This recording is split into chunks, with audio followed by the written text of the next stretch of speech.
adventure design right now. Awesome. So, good morning, everybody. Man, it's been a long time since I've actually been able to talk to people while streaming. It's super crazy and exciting. Good morning, Game Nub Quinn. Good morning, Quintus_J. Grimhawk Gaming, hello. Ventarel, Rooster Castile, Lauren Danger, Wayfarer V, Timmy1304. Do you miss the West Marches? Yeah, it was great.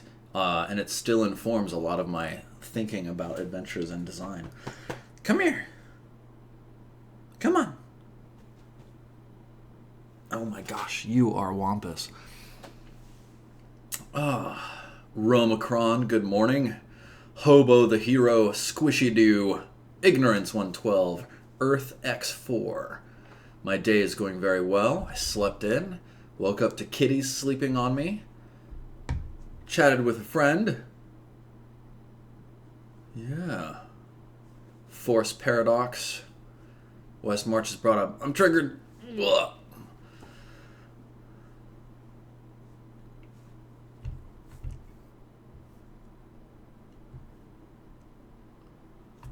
Jack Empty Zero, good morning. Milton Man. You don't think many of these are our birth names? That seems likely. Okay. Whoops.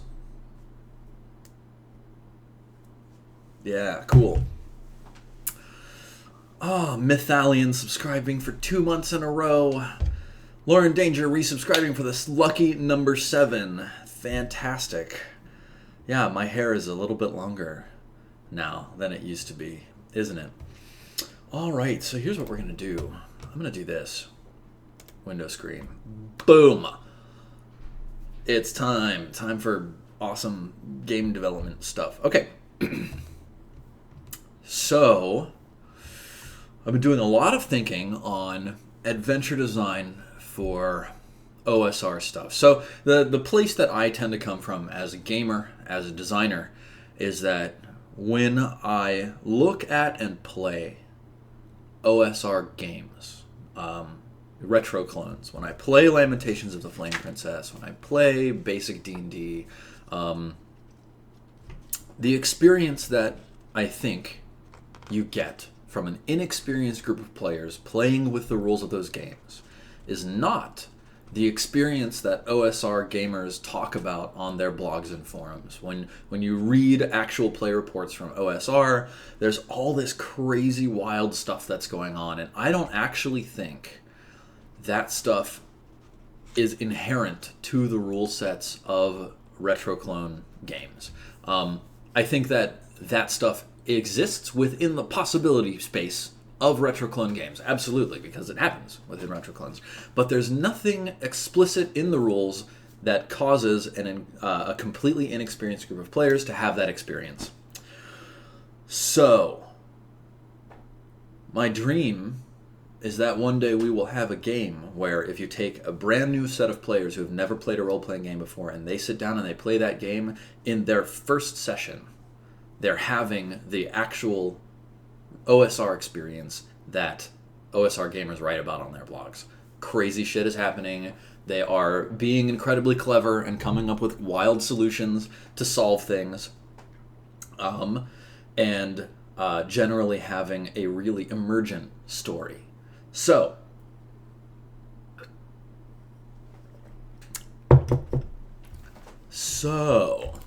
it comes up a lot more once you have players who are experienced enough or powerful enough to manipulate the ecosystems relatively easily. Experienced enough, yes, absolutely. Cool, good job, Kung Fu Monkey, triggering that command.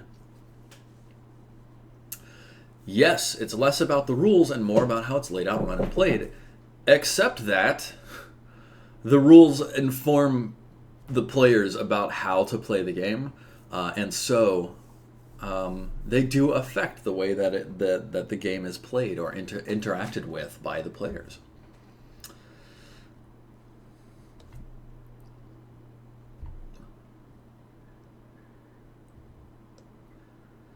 Yeah.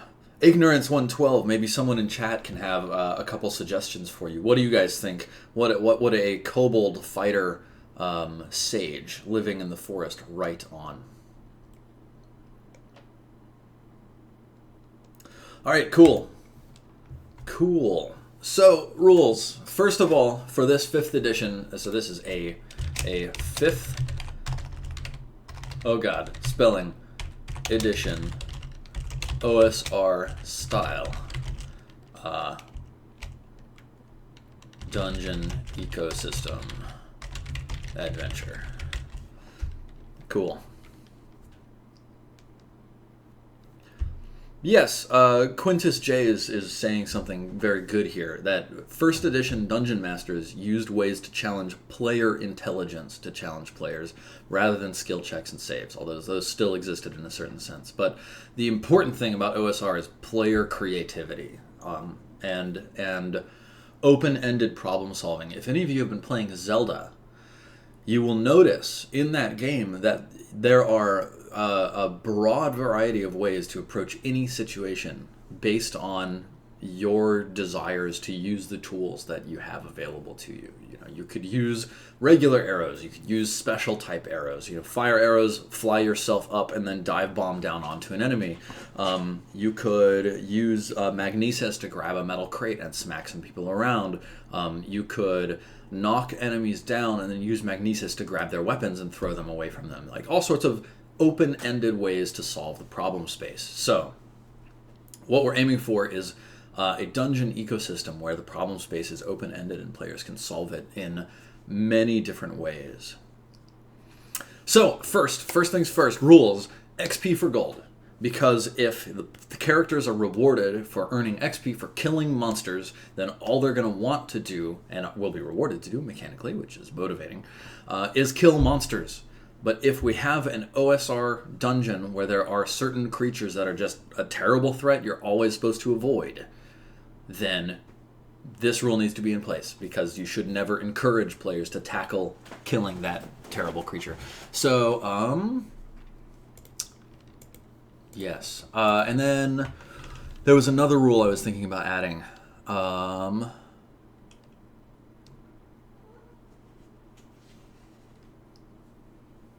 Yes.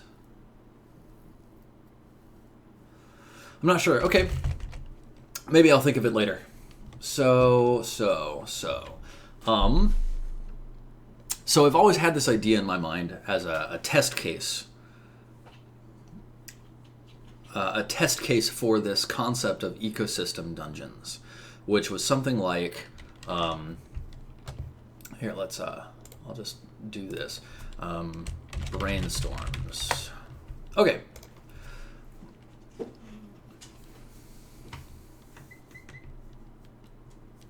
So what I was thinking of was there's something like a keep owned by goblins. They have some crazy slime in the moat. Moat with a slime. What else? What else could we put in this dungeon? So there's these goblins and they like feed the slime with something. I wonder what they would feed the slime with. 5e rules as written is explicit about getting XP only from killing monsters. You could sort of bend it and say it implies that you get XP for winning encounters, and then it's up to you as the GM to determine what winning means. But, you know, frankly, that's all a little, I don't know, like, let's do better. Let's be clearer. Oh, for first level. For first level adventurers.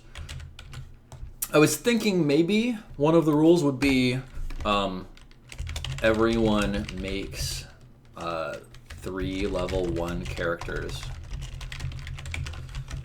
And then we do something to like bring new characters in once old characters died. Yeah, there are some alternate XP bases for in the Dungeon Master's Guide, I think, like session-based XP, but that just means you get XP because the GM said you would, which isn't really a game rule that you can interplay with. Maybe it's how they discard their dead. So, okay, a keep owned by goblins. Moat with a slime, fed by goblins. Maybe dead goblins?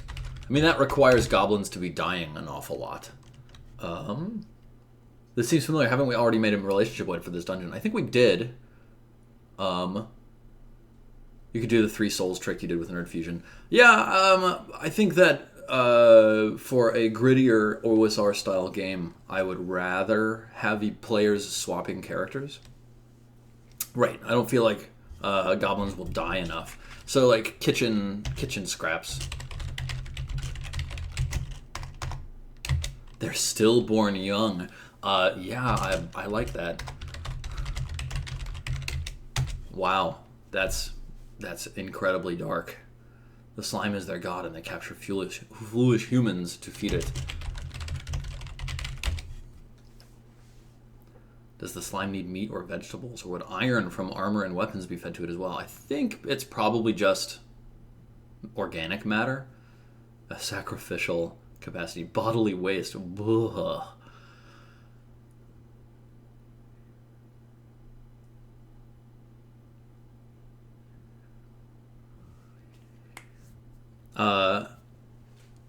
LL Pereira Lalel. Yes. That's exactly along the lines of I was thinking.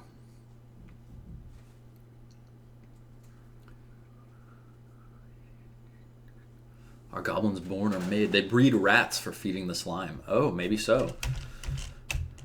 Bred rats for feeding. Bred feed rats. Goblin bred feed rats. There we go.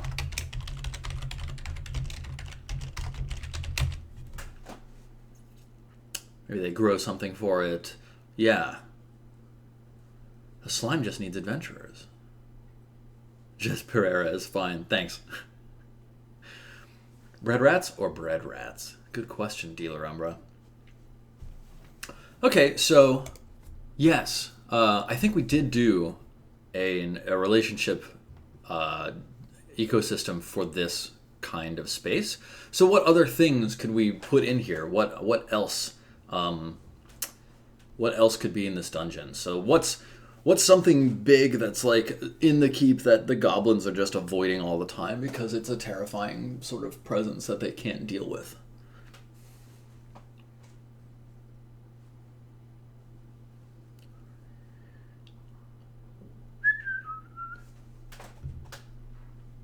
The lair of a cockatrice. Bigger. Scarier. A beholder. A minotaur. I like the idea of a minotaur.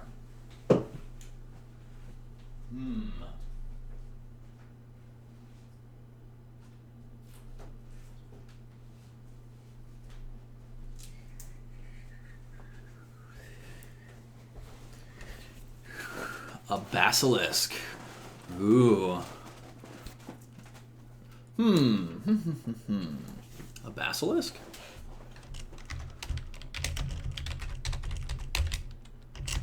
Minotaur?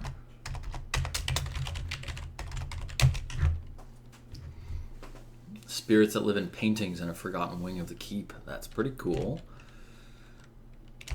Painting, dwelling, spirits. The Lord of the Keep is now a lich or something, a chimera, Medusas. Medusas are pretty cool.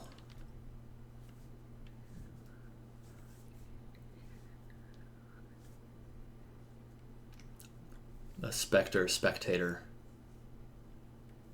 Look to the cheer monster as a huge Matrushka snake. Yeah, actually, hang on. Let me go open the cheer monsters.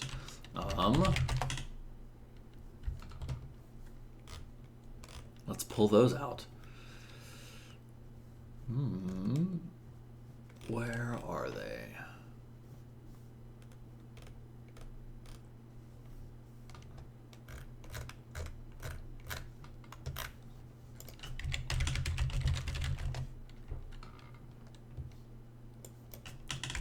Oh, wait. GM chat cheer monsters. There we go. Ooh. Yeah. There was some cool stuff in here, for sure.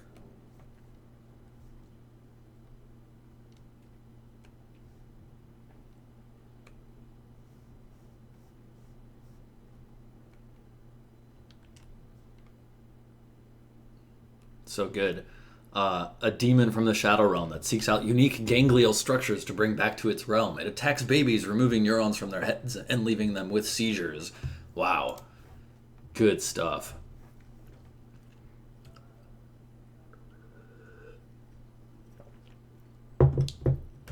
Good morning, Eric Vulgaris. Hello.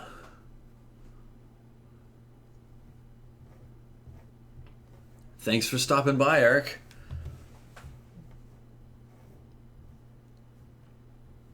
An entrance to the lair of a great old one.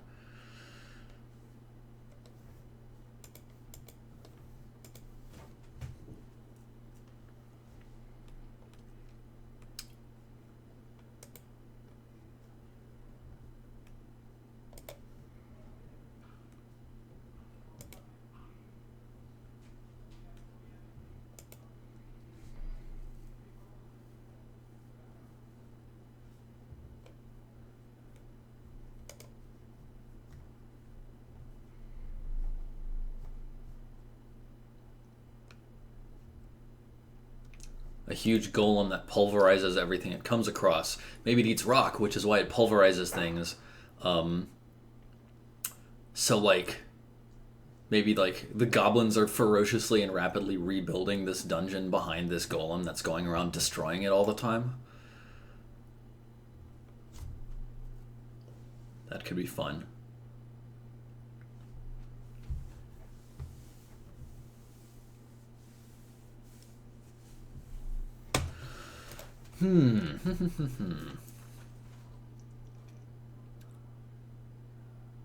Gargoyles as a supporting element to a group. A huge mimic painting on the wall.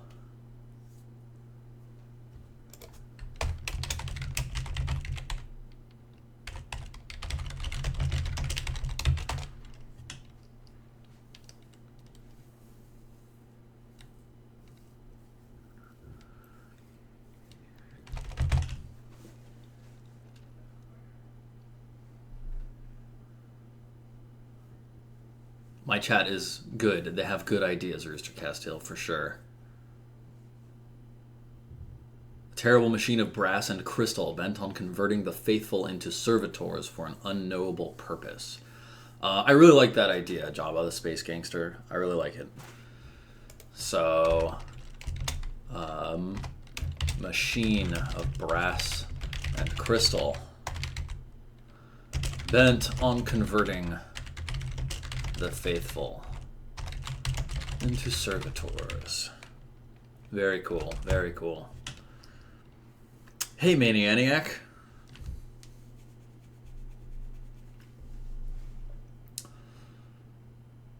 Okay.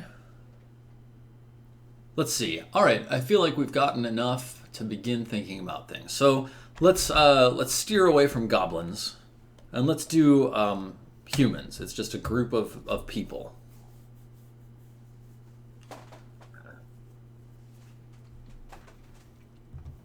It's like sort of a... I think probably this is kind of a Dying Earth style settlement that's out in the wilds, and it's incredibly weird. And like the people there aren't hostile, but there are other things that are. And the people are maybe hostile if you fuck up. So, okay.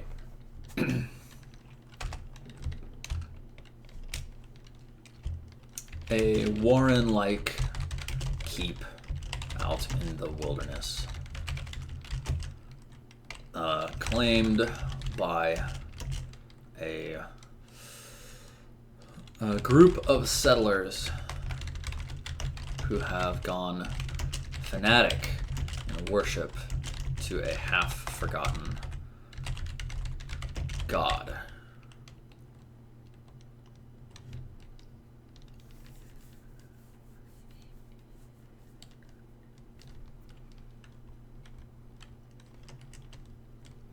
Um,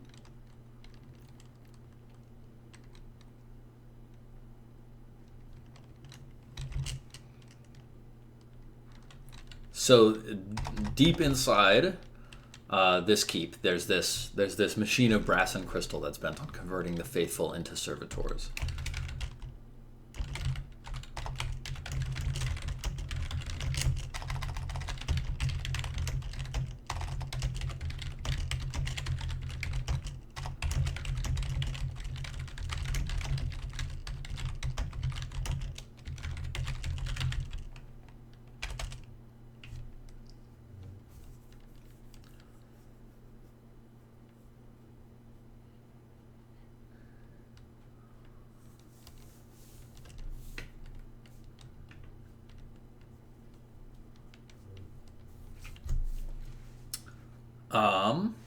So I'm imagining that like it's not like a town that the players would stop at and rest at. It's a settlement, so it's not inherently hostile to them, but it is a very weird space.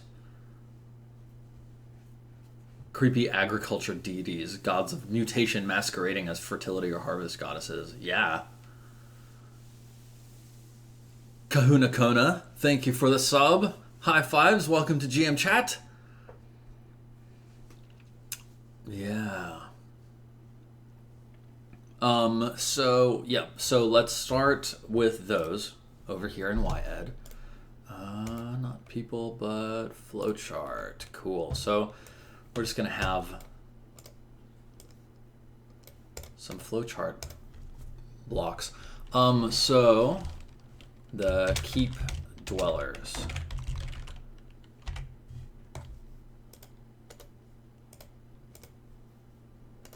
So these are the faithful.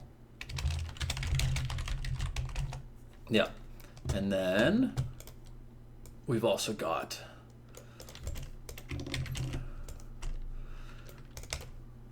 the faith machine.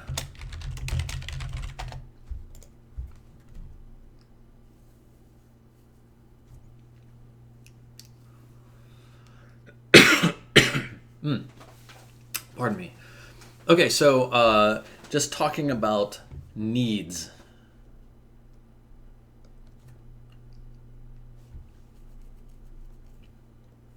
This software is called YED. YED. Oh, actually, you might be looking at Open Office still. No, I think you're at YED. Okay. The faith machine. So needs.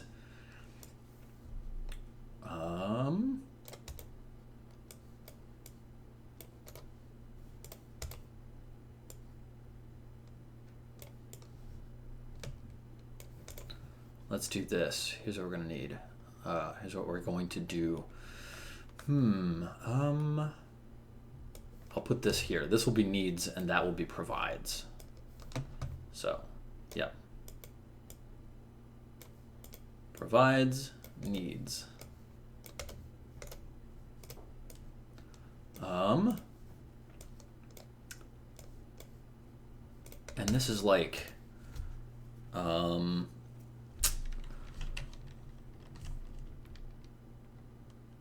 what does the machine need? So the machine sometimes converts the faithful into like, ascendant, creatures of faith.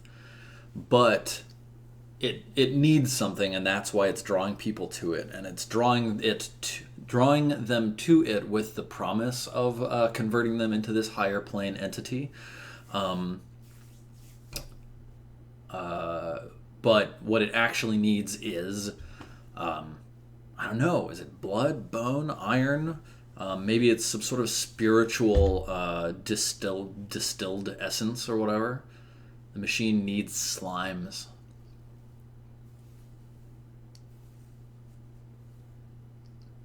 Steals youth energy. Something more ephemeral, right? I agree with cross staves. It needs eyes.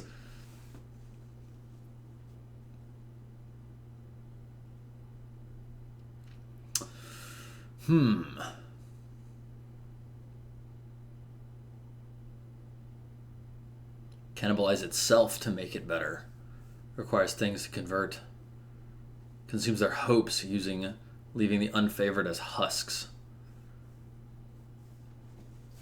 I'm thinking like people go to it to try their hand at becoming this ascendant spiritual being that it can convert them into, but it just sort of vampirically leeches from them instead of converting them. I think hope works pretty well.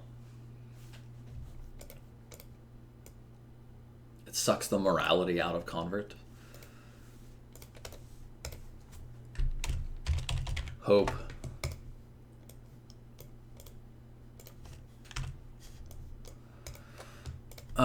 Stop that. I know that there's an option that I can set to stop it from doing that. Let's see, display editor. Create node on background click. Undo that. Apply. Good. And now I don't create nodes all the time. Okay, so the machine needs hope. So the dwellers produce hope.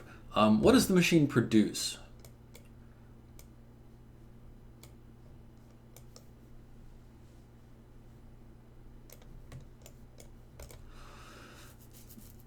Maybe there's a side effect a la Innsmouth? Yeah, totally. So we have products and byproducts, right? So this will be byproducts.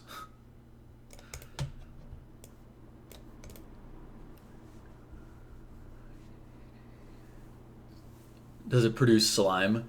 Minions, servitors, safe food.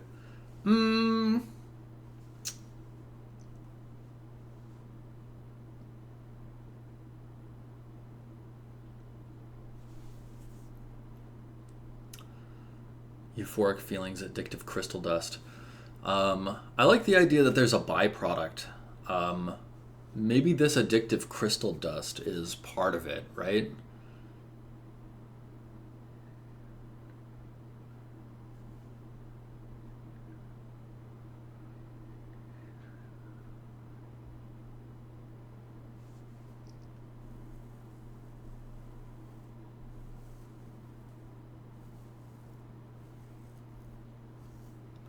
I don't want it to give what it produces directly back to the person in it. So like, you go to the machine because you hope to be transformed into this like, angelic, archon or whatever.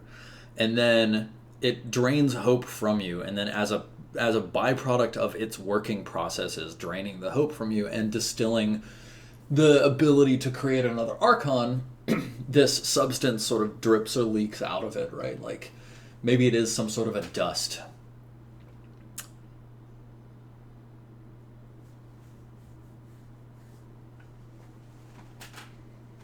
Well, and then people can be fighting over this substance. Or maybe there's even like a production, maybe there's even like a production chain that takes this substance and refines it into something else.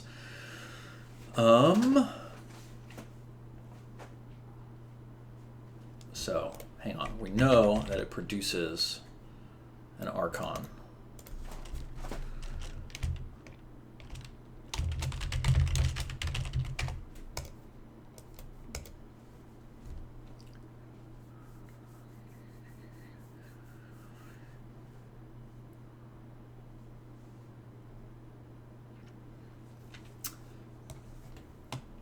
So the byproduct of the faith machine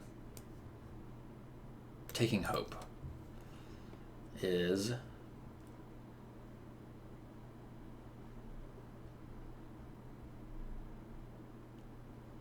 would it be a crystal? I don't know. I like the idea of dust. Let's go with dust.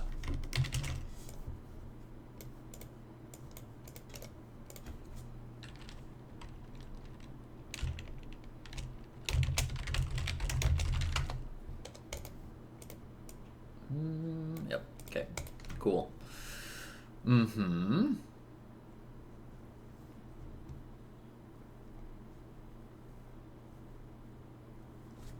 Hi. Hey. Yeah. A dust that gives random thoughts and dreams. A dust that can be refined into weapons and armor. Yeah, so then the question is, what can this dust be made into, and what is the process for it, right?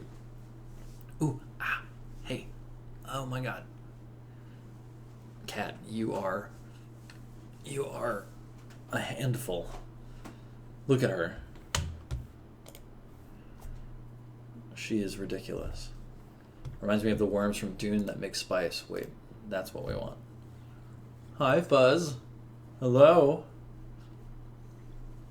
Oh. Oh my god.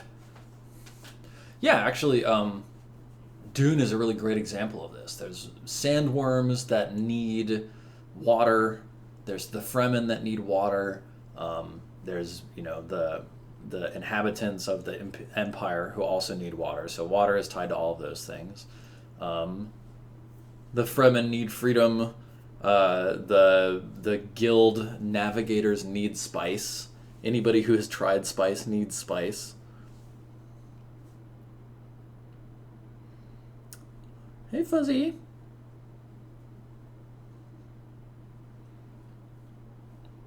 Yep. This is my cat. Hi. Dune is 400 pages of ecosystems. Yes.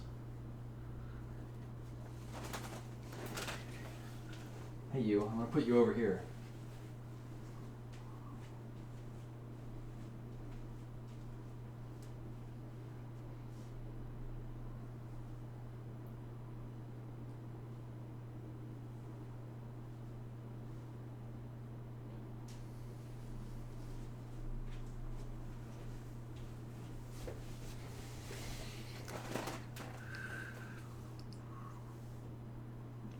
Hello, Body Burger. It is me. Hi, Kintsugi. She's back.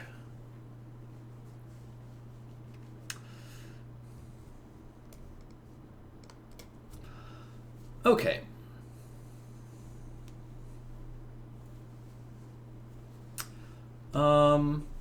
Yeah, so I'm gonna call it something else because chemical doesn't feel like the right word for fantasy.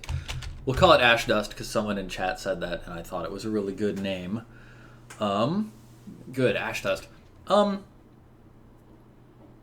So this stuff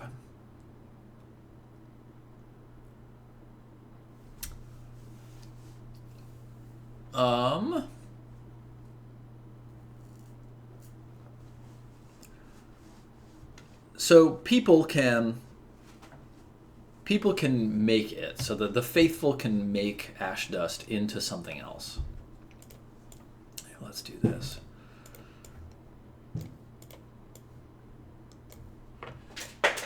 Hey, you're causing problems.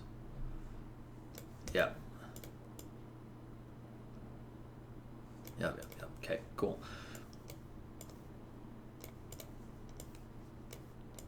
So as a byproduct, actually, here's what we're going to do. We'll organize it like this. So, in the producing of the Burning Archon, as a byproduct, it produces ash dust. Cool. That's good. So, does it burn really well? Because I like that idea. Earth X4. That's pretty cool. It's a byproduct of... Yeah, it's a byproduct of the production process for a Burning Archon. Oh, yep, face cam is best cam, for sure. There we go. Check it out. Now we're back.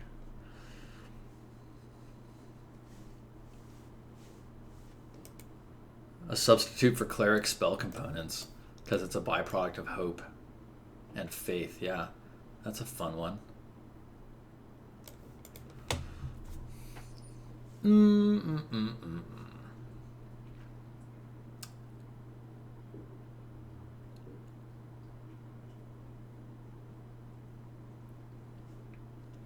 So let's say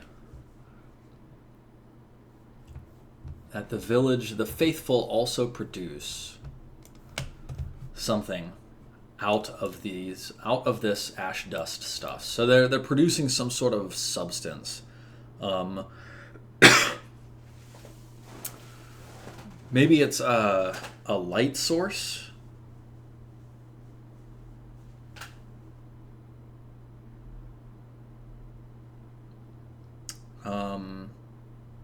Maybe it's a light source, and it allows, it glows brighter in the presence of faith, and it allows insubstantial creatures to be attacked and damaged as if they were substantial while they are in this light source. And yeah, cross staves, I think probably this area is plagued by spirits. Okay, so they are producing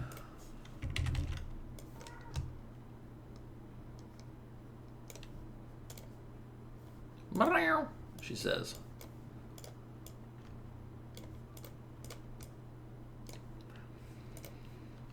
Thanks for hanging out, Ventarel. Okay, I'm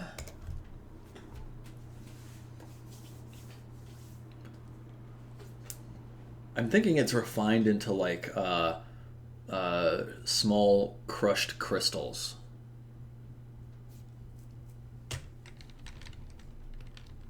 So, spirit light.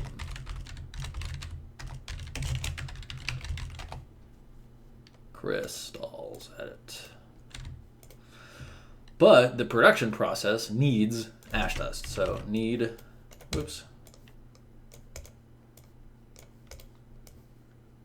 ash dust. But it also needs holy water.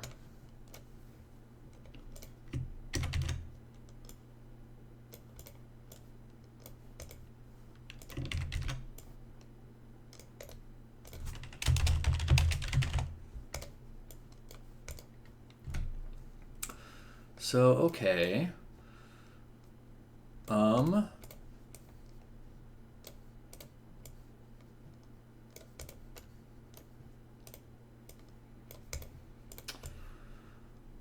Who produces the holy water? Because the keep dwellers, they're called the faithful, but they're not clerics, right?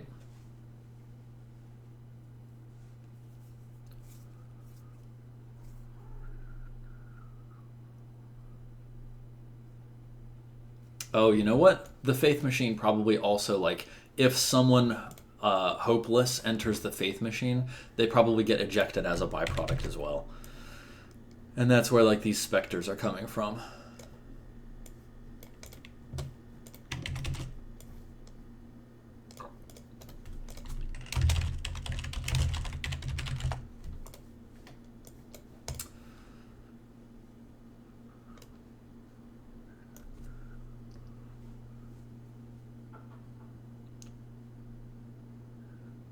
Yep, Staves, you've got it. Yep, you nailed it.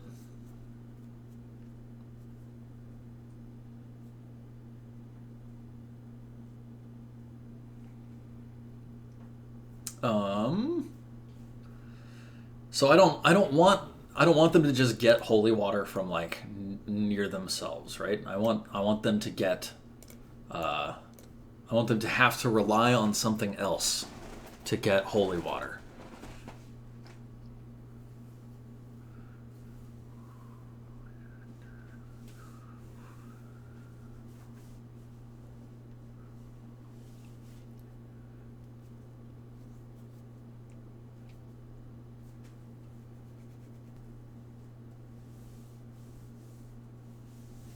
Some sort of raiding. I think I want it to be a friendly relationship, because then there's a friendly relationship that the players can manipulate when they engage with this whole ecosystem.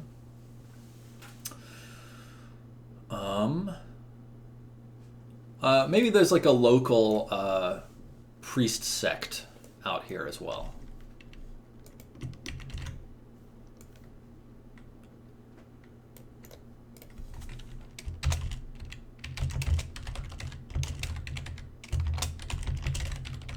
To a lesser god, and they produce holy water.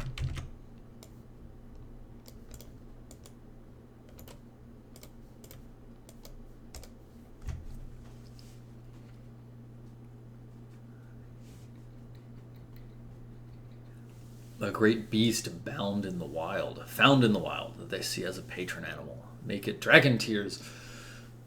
I like holy water because then it's something that you get from people, and so players can go talk to the people, and that becomes a relationship you can put pressure on. It's like if you want to make if you want to destabilize the situation in the keep, right? Because so the players are going to come in here and they're going to be like, this is a terrible place. It's filled with treasure. We're going to burn it to the ground, take all the treasure, but everything here is too powerful to just straight up fight. So what we're going to do is we're going to go to these priests and we're going to convince them to stop giving holy water to the faithful, or like we're going to assassinate the people making the holy water drop off for a couple of days.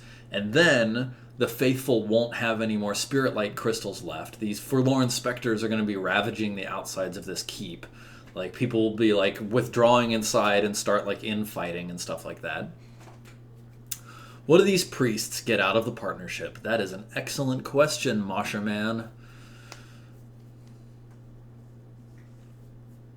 I mean, maybe it's just money. Maybe it's just that. Maybe it's just that the keep dwellers pay the priests.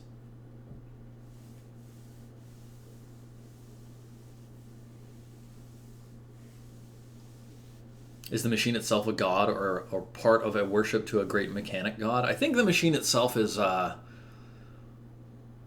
don't know. I mean, like, is it a god or not? I don't actually know if that matters.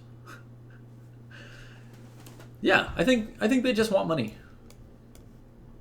Oops, what am I trying to do? I'm trying to grab both of these and bring them down.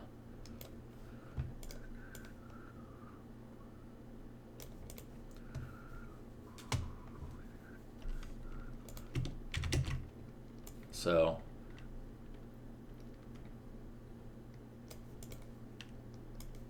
they provide money. Whoops.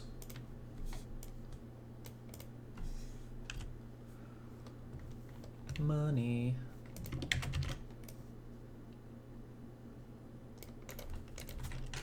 Gold.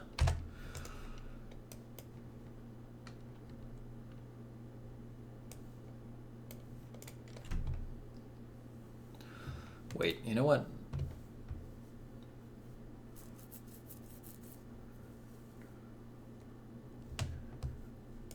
I was using those. Whatever.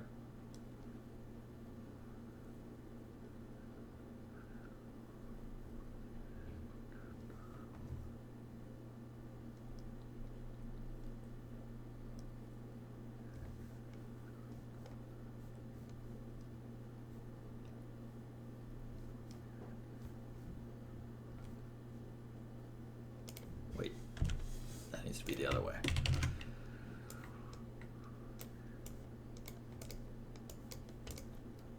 Produces needs. Produces needs. Cool. Byproduct. Produces byproduct. Cool. Produces. Yep. Excellent.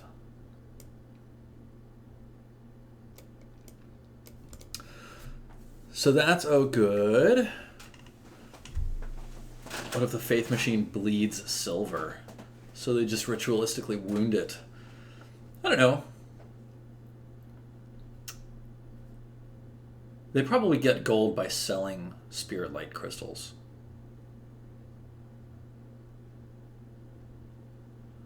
Everybody needs money, right? You know, you need money to pay the merchant who comes by every once in a while and refills your stocks of lard and grain and, you know, cured meats and whatever.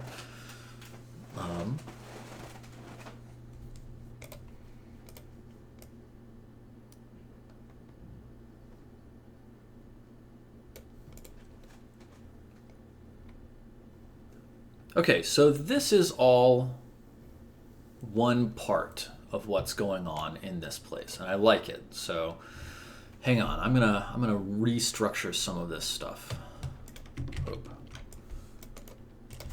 Ash dust, because I would like to have like resources be shaped differently than people. And this was holy water.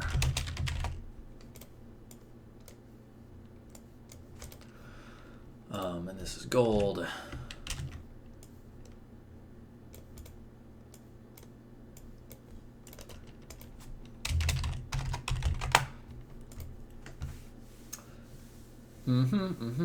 So entities. Entities are square, and resources are rounded.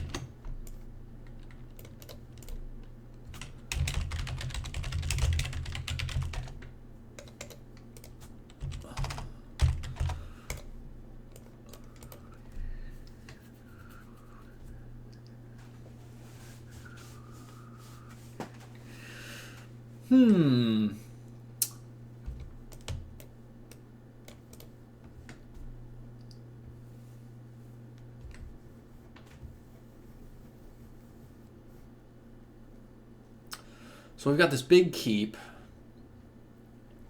and these faithful are living there with this faith machine. But also in the keep, what else did we brainstorm up? Painting dwelling spirits, a minotaur, a basilisk.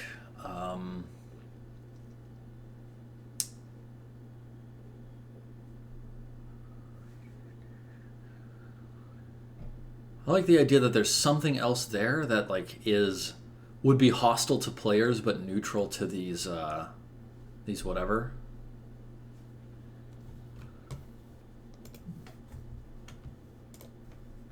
Why is there no triangle? Produces. Right, I guess there should be a needs triangle here. Needs gold. Okay.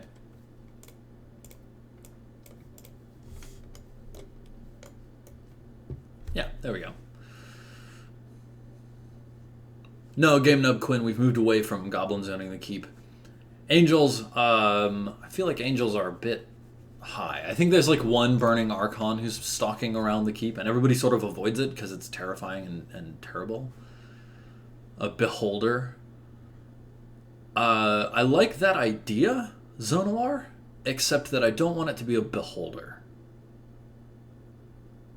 Because I feel like, I don't know, beholder is really classic Dungeons and Dragons, but the idea of some powerful creature who rules over the local weaker creatures and is constantly paranoid of adventurers out to kill them.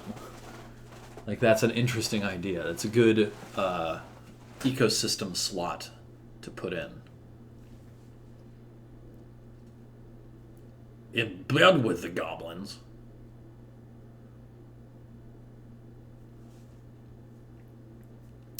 A lich, since faith and undead stuff, a mind flayer. Let me just flip through the monster manual and see if there's something in here.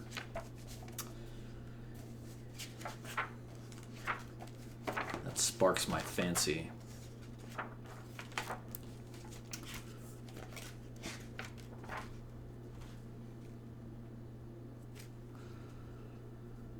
Dragon, Allosaurus, Sphinx.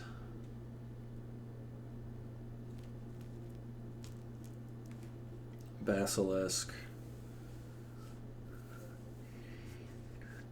Maybe it's a basilisk.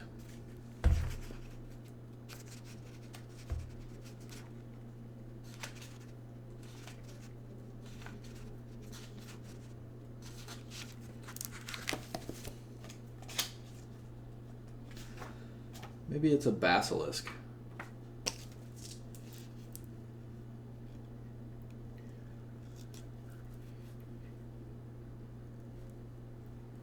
Maybe it's a bee here.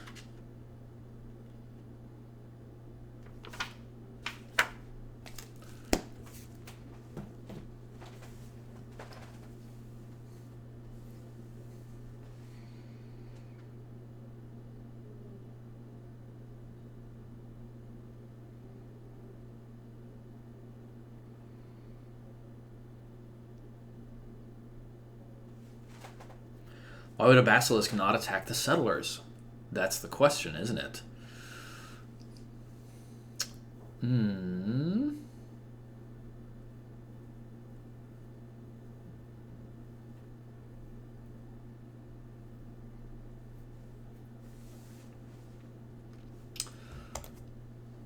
I kind of like the idea that there's a basilisk here.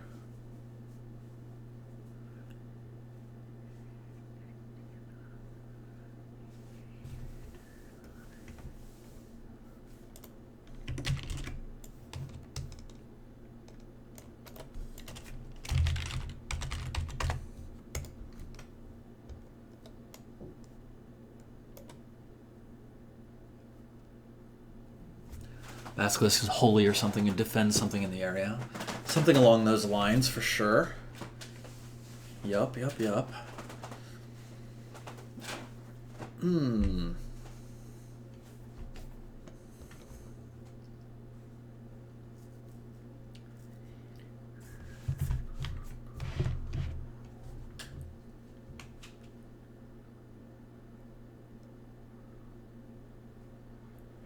I'm thinking it's a basilisk that talks and understands.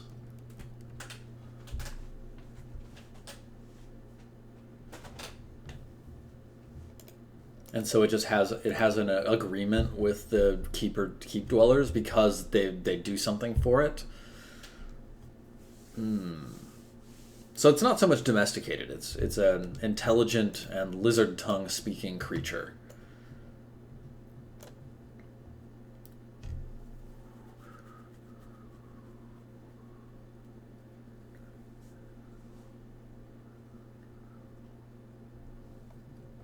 And it comes up from the depths every once in a while to sort of put the pressure on the settlers to continue upholding their end of the deal.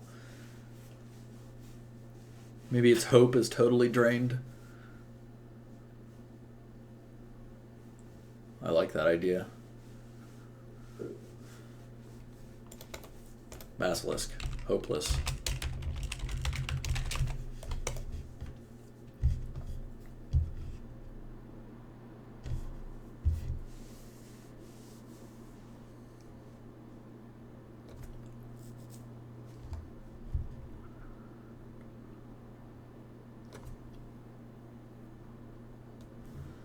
Addicted to ash dust?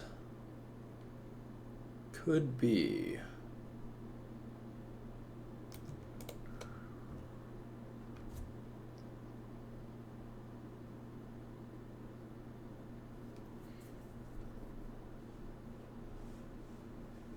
Maybe it just wants existential poetry.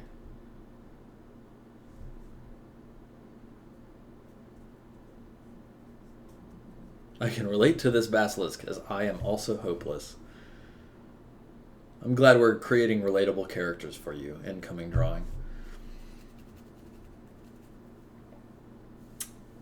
Okay.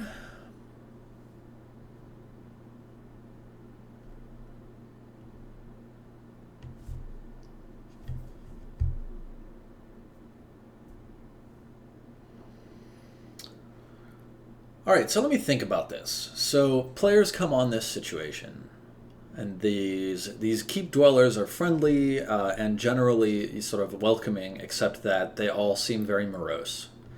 And every once in a while, they drag someone kicking and screaming into the faith machine, strap them in, throw the switch, and the machine goes bah! And the person just sort of sags to the floor as they're drained of hope.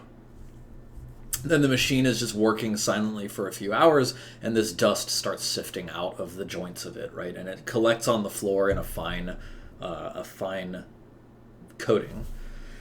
They go sweep it up, and then they bring it to their sort of special production labs where they combine it with holy water, and they send it through a couple filtration steps in order to distill it into spirit light crystals that are glowing with an internal light that shines brighter in the presence of faith, and it causes specters to be impacted by normal weapons for as long as the light shines on them. Every once in a while, the faith machine spits out a burning archon. So there are these spirits flying around that are actually benevolent and protector spirits of the keep dwellers. So the burning archons are probably inherently against players. They're anti-players. And the forlorn specters are anti-everyone. I mean, would you be willing to go into the machine if every time you went into it you felt more and more hopeless? I feel like probably not.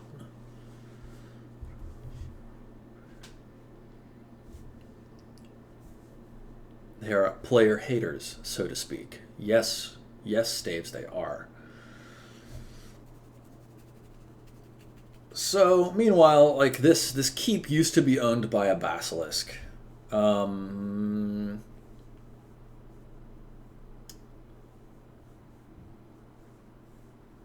maybe this basilisk has a clutch of eggs, right?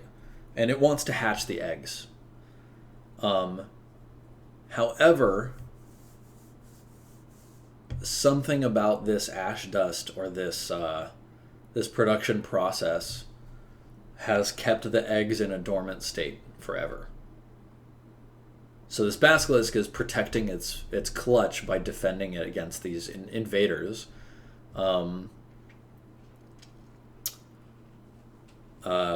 By way of negotiating with them and establishing sort of a mutually beneficial relationship that allows it to just focus on tending to its eggs most of the time, and then every once in a while it comes up and demands something.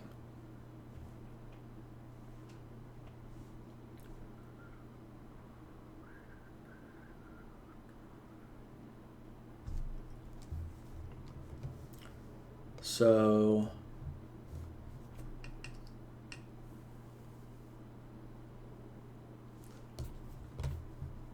the basilisk needs Gold Hope, Ash Dust. This isn't really a resource. This is more of a motivation. So maybe we'll just use like a star for it or something.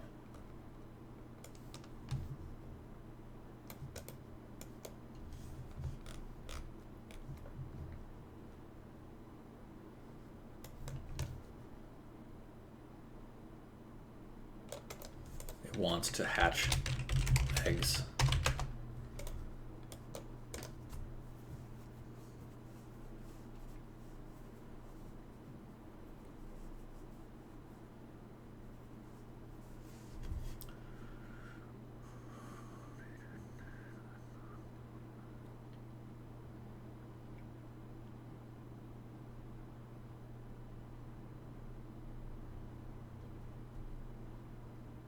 Hey, Elio Slayer. How will it be decided who enters the machine? Probably these people just, like, ambush each other. Is this for a new show? No. No, it's not. But maybe I'll run it sometime. That would be very cool.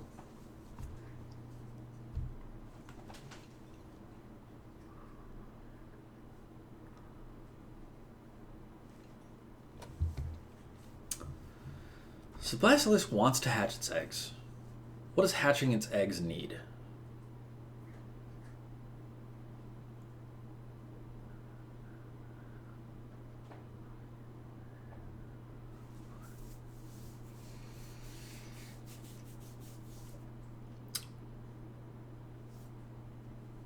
So the eggs either have something or are missing something. And I feel like in a normal condition, the basilisk would just like sit around the eggs and they would hatch, right? And so I'm thinking there is something there because of the faith machine that is preventing these eggs from hatching.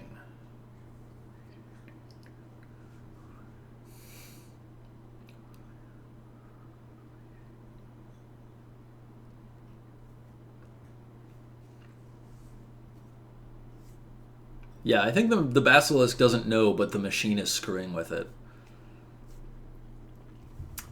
I'm almost thinking the faith machine is also putting out another byproduct.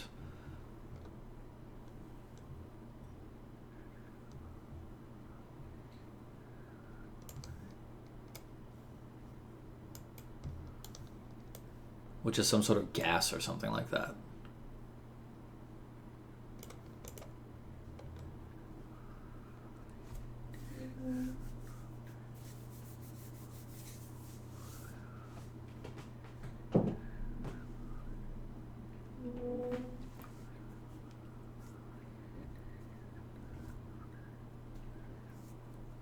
I'm resorting to Luke, Elio Slayer. I'm hoping that he will be able to help me acquire a codex. Though, I'd really rather pay him.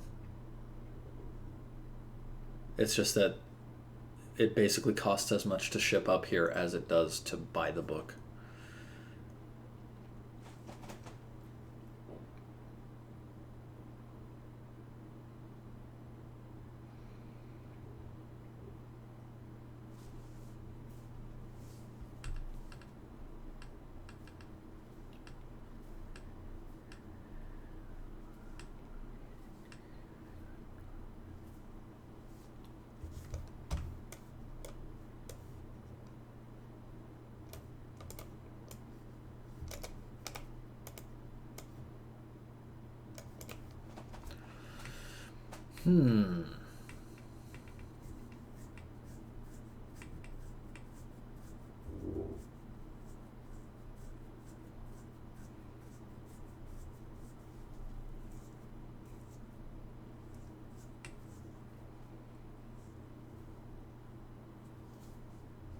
Machine produces something that makes time slower. That's pretty interesting. Hi, Sage. We're building an adventure, an ecosystem adventure.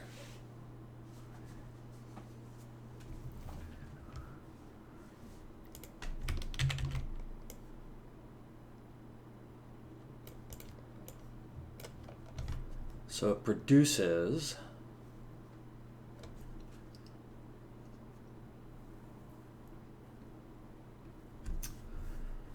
It's too cold, so the eggs won't hatch. Actually, I just kind of like that.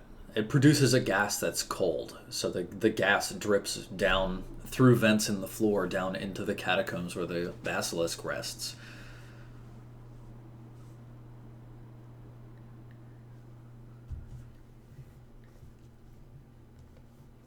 That's like a super simple and just like it feels cool to have something that basic and simple happening.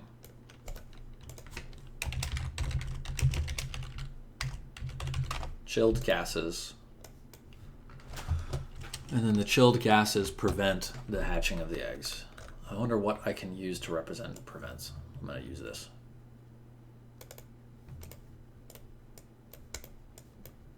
Nope. Other way. Boink.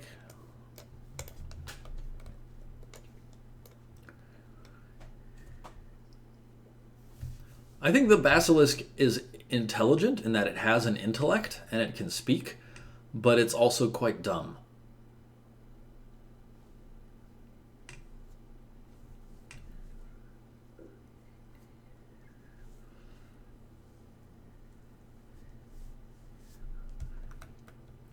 Like, it doesn't know that its eggs need heat. All it knows is, I'm going to lie on my eggs, but because it's cold down there.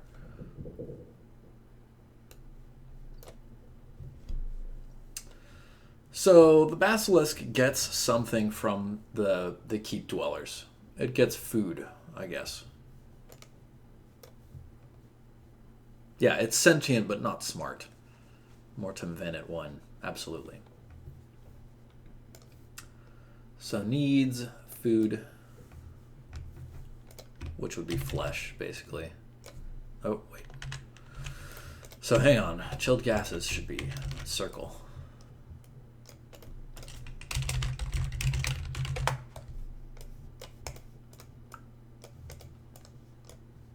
Oh, dang. Other way. There. Yeah.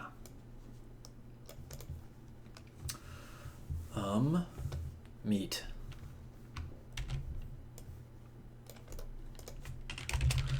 Because the basilisk is just sitting on its eggs all the time. It doesn't have time to go hunting.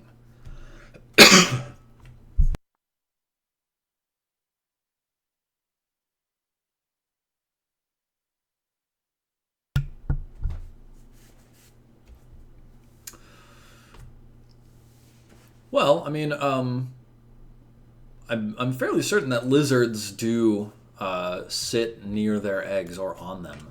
So lizard egg guarding behavior. Right. Yeah, there is egg guarding among lizards. So like, even though it's not sitting on them to warm them, it's sitting on them to guard them, right?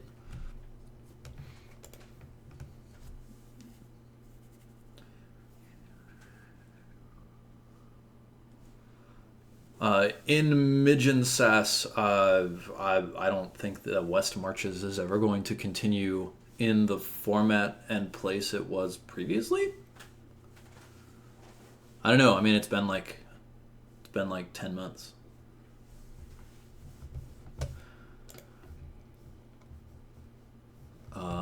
So the keep dwellers produce meat, which the basilisk needs.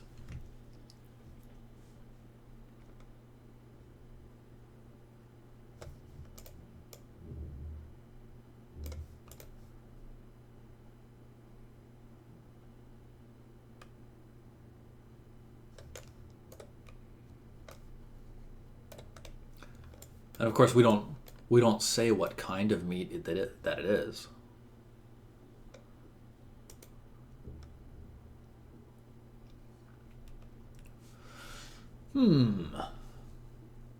So that's good.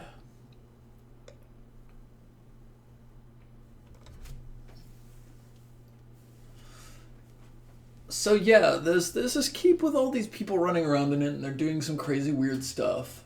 Um, and they're like fanatical. So like when the players encounter them, they're NPCs. You talk to them, but they're really weird and crazy and like high fanaticism stuff.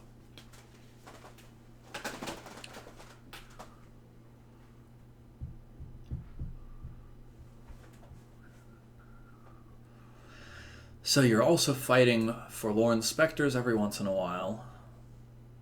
I don't know. I feel like that's a really big threat that you wouldn't want to just fight.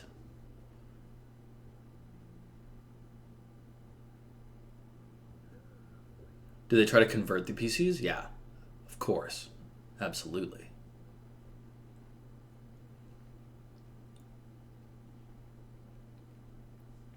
So, um, what's a reasonable threat that the players could murder Hobo if they wanted while they were here?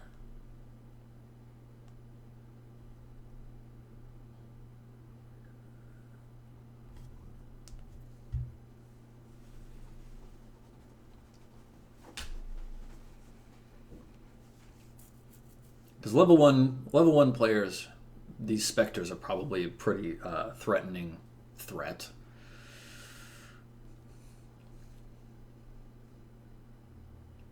Skeletons. Skeletons, maybe so. A bell ringing guy who ran away from the cult before it used the machine.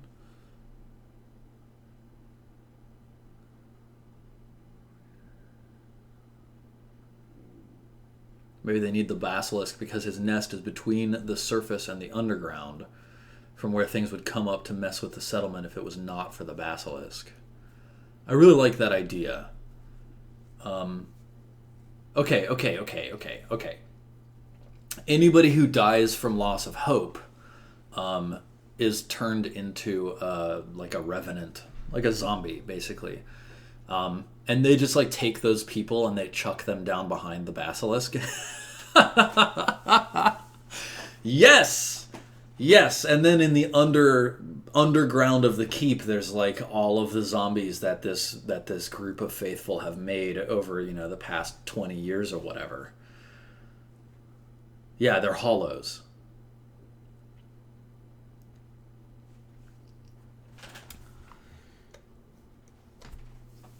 So the production of hope as a byproduct creates hollows, basically.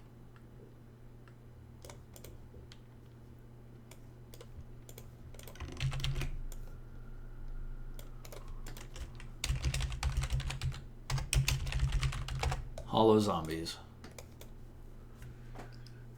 How many are we talking here? I don't know, couple hundred. Edict engine. It's like everything seems fairly normal until you dig and scratch a little bit, and then it's like, oh shit, everything is terrible. Yeah, that's good. I like everything being terrible. So the keep dwellers need protection from hollows, which the basilisk provides. Protection from hollows. Whoop. That is something that they need.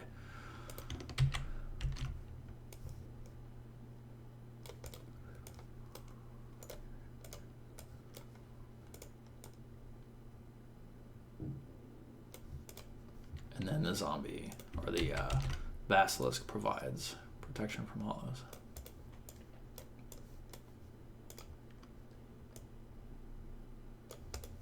Yeah. Cool.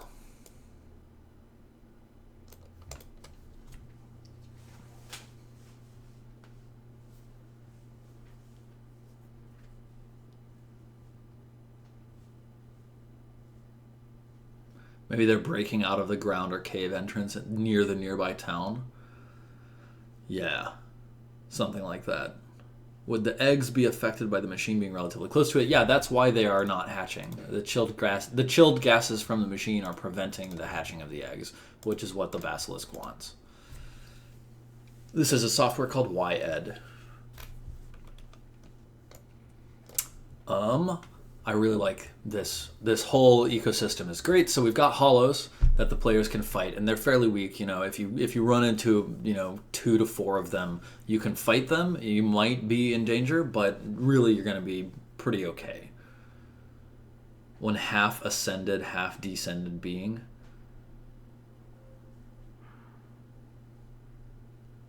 Sounds pretty wild. Cross saves. Time for a break? Yeah, let's take a 5-minute break.